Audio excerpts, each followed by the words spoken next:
Alexander and the Terrible, Horrible, No Good, Very Bad Day by Judith Viorst.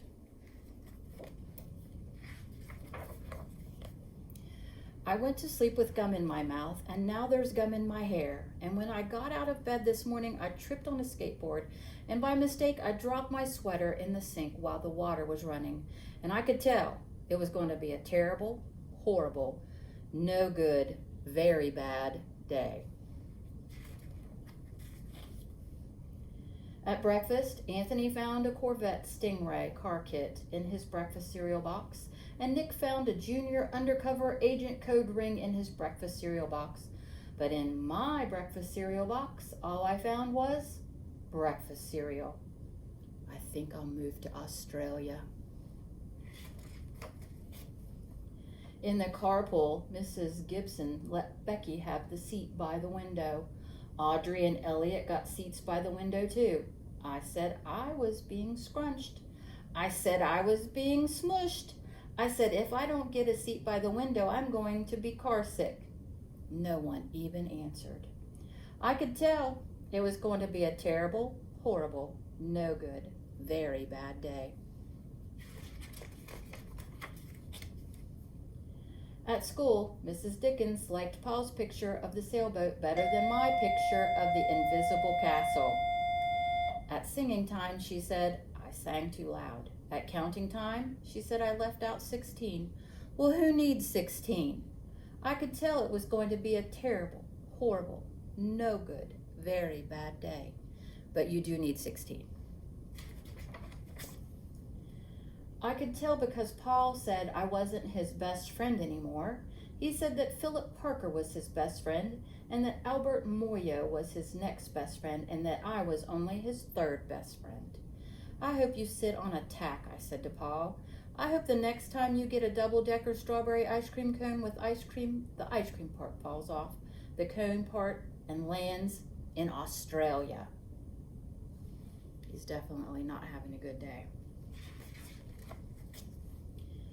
There were 2 cupcakes in Philip Parker's lunch bag, and Albert got a Hershey bar with almonds, and Paul's mother gave him a piece of jelly roll and that had little coconut sprinkles on the top. Guess whose mother forgot to put in the dessert? It was a terrible, horrible, no good, very bad day.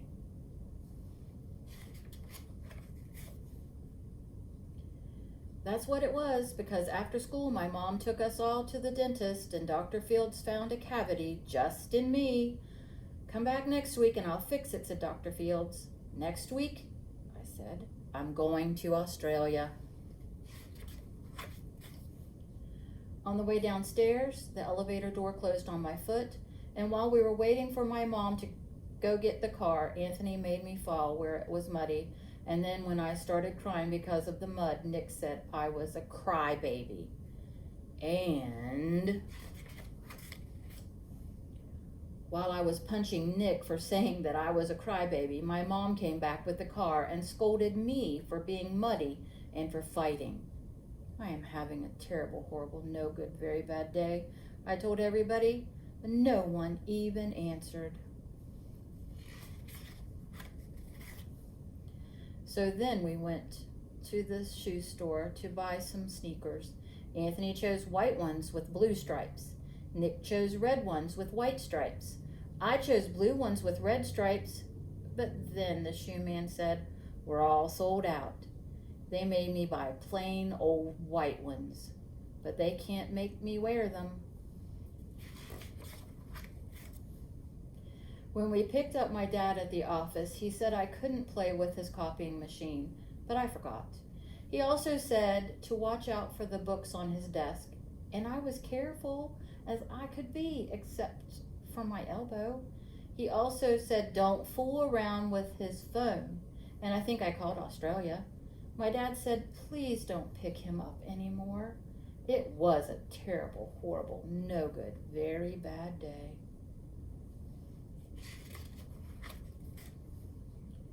There were lima beans for dinner, and I hate limas.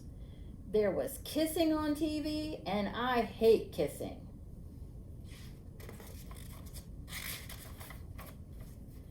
My bath was too hot. I got soap in my eyes. My marble went down the drain, and I had to wear my railroad train pajamas. I hate my railroad train pajamas.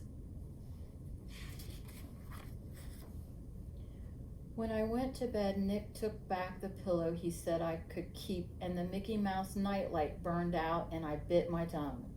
The cat wants to sleep with Anthony, not with me. It has been a terrible, horrible, no good, very bad day. My mom says, some days are like that.